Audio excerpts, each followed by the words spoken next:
एक राजा होता. राजाच्या इच्छेपुढे कोणाचं काही चालत नसे. एके दिवशी त्याला काय इच्छा झाली कुणास ठाऊक, पण त्यानं दरबारात आज्ञा दिली की मला स्वर्गातील फुलांचा हार गळ्यात घालायला पाहिजे आहे. दरबारातील सारे विचारात पडले की असा हार कसा मिळवायचा. एका विद्वान मुनींनी राजाचं हे आव्हान स्वीकारले आणि राजाला स्वर्गातील हार आणून देण्याचं कबूल केले. काही दिवसानंतर मुनी राजाकडे आले व म्हणाले, राजन, मला स्वर्गातील हार तर मिळाला आहे, पण हाराबद्दल एक अडचण आहे. राजा म्हणाला, काय आहे ती अडचण? विद्वान मुनी म्हणाले, तो स्वर्गातील हार फक्त पुण्यवान लोकांनाच दिसेल.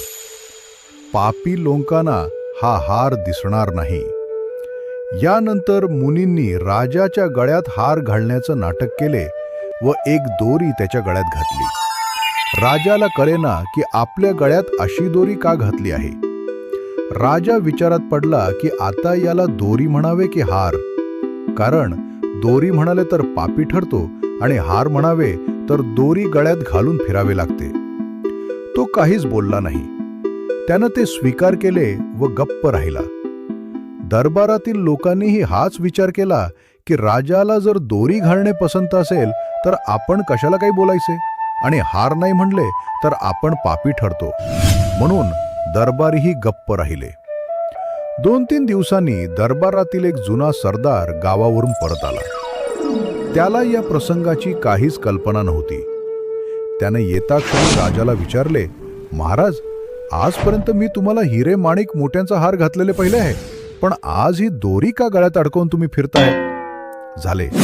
दरबारातील सर्वांनी मोठा गलका केला की जगातील सर्वात मोठा पापी मनुष्य सापडला. याला राजाच्या गळ्यात हार न दिसता दोरी दिसते आहे. राजाला पण राग येऊन त्यांनी त्याला तुरुंगात डांबले. तात्पर्य, आजच्या काळात पण असंच झाले आहे.